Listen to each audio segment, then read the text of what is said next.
आप सुन रहे हो कहानी जन्मात, जिसे लिखा है भरत ठाकुर ने। Episode number 4। मेरी आंखों को गर्म सूर्य से निकाला गया था। इतना कहते ही मेरे पूरे बदन में जुर्जरी सी दौड़ गई। मेरी कुछ बोलने की हिम्मत नहीं हो रही थी। कितना असहनीय था ये सब कुछ सुनना, और मेरी कल्पना से परे था उसका दर्द। पता नहीं कैसे जी गया वो पल। मैंने आज तक ऐसी कोई कल्पना भी नहीं की थी। क्यों, किस लिए आंखों के साथ ऐसी हैवानियत हुई? किसने किया? कौन कर सकता था? मैं कुछ पूछने ही वाला था, जन्मात ने कहरा जारी रखा। बचपन से मुझे अजीब सी चीजें दिखाई देती थी। कई बार मरे हुए लोगों को मैं जिंदा पाता था। वो मुझसे बातें करते थे। ये सुनकर तो मेरी बोलती बंद हो गई। कैसे मरे हुए लोग किसी से बात कर सकते हैं? मेरे तो रोंगटे खड़े हो गए। मुझे तो बचपन से ही मुर्दा शरीर से डर लगता था, चाहे वो मेरे अपने का ही क्यों ना हो। मुझे तो शमशान जाते हुए भी डर लगता है। ये सोचकर ही सहम जाता हूँ, कैसे कोई मुर्दा बोल सकता है। मैं ऐसी परिस्थितियों में होता पता नहीं कैसे सामना कर सकता। खैर, जन्मात अपनी बात जारी रखे हुए था। कई बार मैंने अपने पड़ोसियों को मरते देखा, और कुछ पलों बाद वो मुझे दिखते, मुझसे बातें करते। मेरे तो रोंगटे खड़े हो गए थे। मेरी नज़र उस काली सड़क को टहकर खोज रही थी, और मन पर जन्मात की बात आ कर चोट कर रही थी। आत्मा? क्या सचमुच आत्मा होती है? मैंने फीके मन से पूछा। हल्की सी मुस्कान जन्मात के होठों पर फड़फड़ा गई। ये शरीर क्या है? अगर मैं अपने हाथों को शुरू से खरोचूं तो क्या होगा? खून आएगा। क्या वो सजीव है? नहीं। मैं और जोर से खरोचूं तो क्या होगा? चमड़ी निकलेगी, शायद मांस का बाग भी दिखे। क्या वो सजीव है? नहीं। अगर मैं पूरी जोर से अपने हाथ पर वार करूं, क्या होगा? मेरा हाथ कट जाएगा, हड्डी टूट जाएगी, नसें तितर बितर हो जाएंगी। तो अब बताइए, हड्डियां, टूटा हुआ बाग सजीव है? नहीं।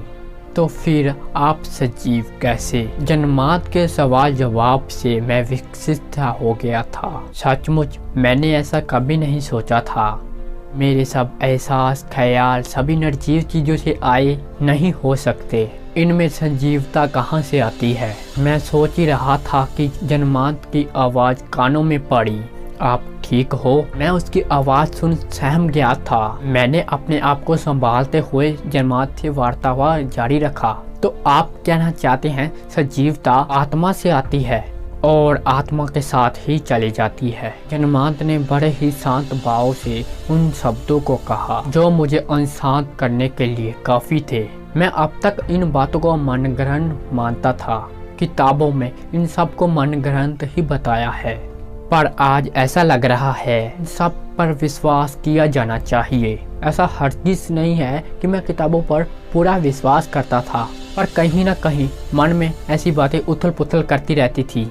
कभी ध्यान नहीं दिया, पर ऐसी बातों को नज़रअंदाज ही किया। जन्मात से वार्तालाप ट्रेन वाला हादसा याद दिला गया। मैं लगभग भूल ही चुका था। बात उन दिनों की है जब मैं बेंगलोर में MBA की पढ़ाई कर रहा था।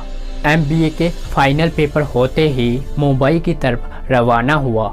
अगले ही ट्रेन से मुंबई पर निकल पड़ा। आखिर परिवार से दूर रहकर उनसे मिलने की तरफ और बढ़ जाती है। मैंने सेकंड AC का टिकट निकाला था। रात का डिनर खत्म हो चुका था। अपार्टमेंट में बहुत कम लोग थे, लगभग 10 या 12 लोग। अंधेरा धीरे धीरे पांव पसार रहा था। लोगों ने अपनी अपनी लाइट बंद कर दी थी। मैसेज पर भी लाइट ऑफ थी।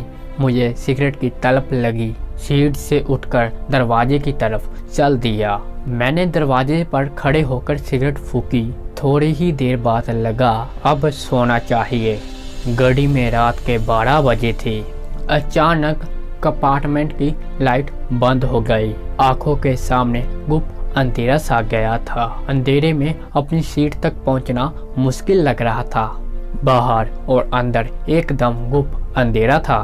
कंपार्टमेंट में इतनी खामोशी आज से पहले कभी महसूस नहीं की थी। विश्वास नहीं हो रहा था कि ट्रेन चल रही है या नहीं। मैं अपने अंदाजे से शायद सीट तक पहुंच गया था। सीट नंबर 26 लोअर बर्थ की सीट थी। हाँ, शायद आ गया हूँ, फिर भी चेक करना चाहिए। मैंने लाइटर निकाला। अरे शुरू हो जा, मैं अपने आप से ही बतिया रहा था। एक बार और चेक की और लाइटर शुरू हो गया। सामने ही रेल का साइन बोर्ड था जो कह रहा था ज्वलनशील पदार्थ को रेलवे में ना लाया जाए। मैंने नज़रअंदाज किया। सीट पर पहले से ही कोई सोया हुआ था। अरे यहाँ पर तो कोई सोया हुआ है, कहीं मैं आगे वाले कंपार्टमेंट में तो नहीं आ गया। सीट नंबर चेक कर लेता हूँ। हाँ, सीट नंबर है 26। अरे ये तो मेरी ही सीट है। अपने आप से बड़बड़ा रहा था। इस खामोशी में मुझे मेरी ही आवाज़ सुनाई दे रही थी। वो व्यक्ति अपना मुंह ढके हुए था।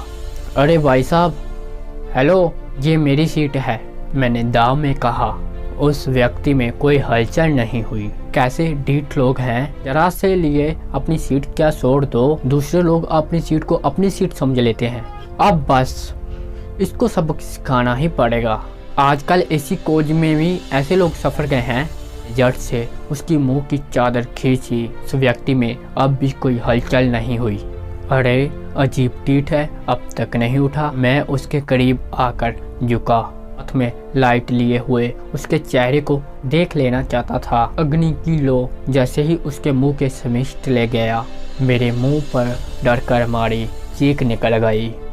ओ शायद नहीं नहीं नहीं, ऐसा नहीं हो सकता। मैं बिल्कुल डर गया था। हूबहू मेरी शक्ल का इंसान जिसके मुंह से खून निकल रहा था, आंखें फटकर चेहरे से बाहर लटक रही थी। कौन है ये? मेरे हाथ से लाइटर छूट गया। लाइटर बिल्कुल उसके सिर पर जाकर गिरा और बक एकदम से आग लग गई। ओ गॉड, अपने सिर के बाल पकड़कर पीछे हट गया। उसका सिर बुरी तरह से जलने लग गया था। ऐसे लग रहा था मैं अपनी खुद की चिता जलते हुए देख रहा था। आग केवल उस सीट तक ही सीमित थी। जलते हुए मांस में हलचल हो रही थी। उसका मुंह जलकर पूरी तरीके से सूख गया था। एक ओर से खोपड़ी की फटने की आवाज आई और मेरा शरीर बेधड़की से कांपने लग गया। मैं जहां वहां देख रहा था और चिल्ला रहा था, मदद को पुकार रहा था। ऐसे लग रहा था कि जैसे मेरी आवाज ही गायब हो गई। जलते हुए शरीर से हाथ ऊपर उठा जैसे मुझे बुला रहा हो। मैं बिना एक पल गवाए वहां से भागा। अंधेरे में दरवाजा किस तरफ है मुझे नहीं पता। भागा जा रहा था, धीम दहां अंधेरे की ओर भागा जा रहा था। मेरी सांसें थम सी गई थी। मैं बुरी तरह हाफ रहा था और अचानक मेरी आँख खुली। मैं सपना देख रहा था। पता नहीं क्यों मेरा पूरा शरीर करीब करीब भीग चुका था पसीने से। मेरी धड़कन इतनी जोर जोर से धड़क रही थी जैसे मानो अभी बाहर आ जाएगी। मैंने अपने आप को संभाला और घड़ी देखी। रात के 12 बज रहे थे। सुबह जब स्टेशन पर उतरा, मुझे लेने कोई नहीं आया। घर पहुंचा, लोगों की भीड़ लगी हुई थी। माँ और बाबूजी का बीती हुई रात में एक्सीडेंट हो गया था। रात को पार्टी से आते वक्त उनकी गाड़ी पेट्रोल के टैंकर से टकरा गई थी। बुरी तरह जल चुकी थी। उनका कोई भी अवशेष नहीं बचा था। ये घटना भी रात के 12 बजे ही घटी थी जब मैं वह सपना देख रहा था। मैं पूरी तरह से टूट चुका था। आश्चर्य की बात थी, पर ये एक इत्तेफाक भी हो सकता था कि पेपर में ये भी खबर छपी थी ट्रेन का एक्सीडेंट हो गया है और उसमें आग लग गई थी। ये वही ट्रेन थी जिससे मैंने रात में सफ़र किया था। शायद अखबार वाले ने ट्रेन नंबर और नाम गलत छाप दिया था। कुछ दिनों बाद मैंने अपने आप को संभाला तो गांव से ताऊजी का फ़ोन आया। हवेली बेचनी थी और मेरा होना जरूरी था। बस गाड़ी ली और रवाना हुआ। फिर से ट्रेन में सफ़र करने की हिम्मत नहीं हो रही थी। आगे क्या हुआ जानने के लिए सुनिए कहानी का अगला एपिसोड सिर्फ TS सरदार साजन पर।